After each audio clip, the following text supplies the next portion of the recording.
when we first met, what you really emphasized to me was the offer creation and how do you get a customer to really A, pull the trigger, but B, in such a way that is like highly profitable on a first time customer basis. Because what you've always emphasized is the fact that you have to have a Godfather offer. Yeah. So yeah, an irresistible offer is huge, but I think a lot of people that talk about those kind of things, they forget what you need to have before that.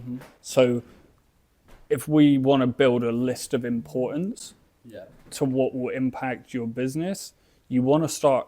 The biggest thing is the product. Correct. So get the product right.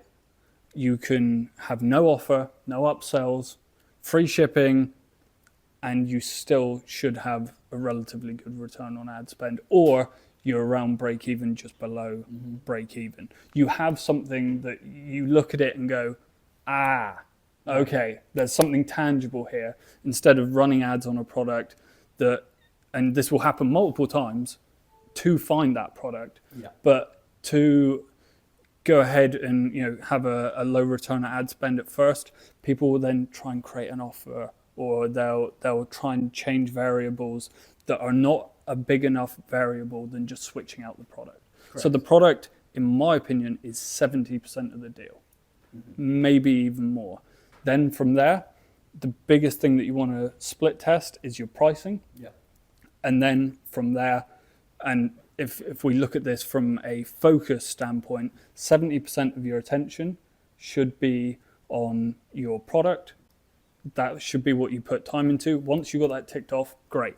Then you're going to essentially take another 20%, split test your pricing, and then what you're going to do is upsell and maybe focus 10% on that. Because once you've got the pricing right and the product right, the rest of it should relatively fall into place, and you can make more money by going ahead and adding upsells, raising the AOV. But those two things are really crucial. You should never be one of these people that if you're struggling from the first month, switch it out. Correct. Just switch it out. You're going to save yourself so much time by switching it out.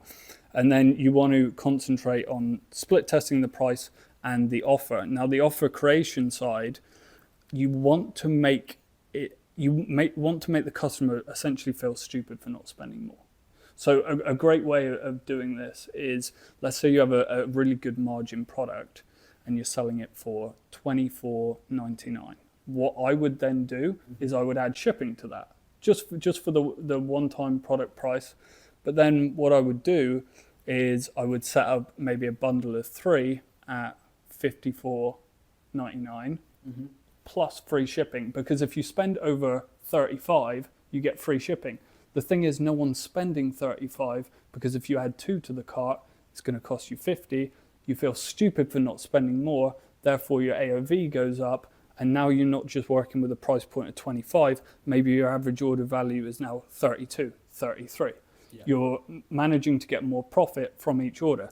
Then, and I know we're going through this pretty quickly, maybe I can put together a document that explains this so that people can take it away. But then what you would do is upsell and downsell post-purchase. And I want everybody that's listening to this to understand that the things that I've just spoke about sound very sexy, but they're only sexy when you've done the first two things. When you've got the product right, you've got the price right, and now it's how are we going to make as much money as possible out of each customer so that you have as much profit as possible, which will allow you to scale. Correct.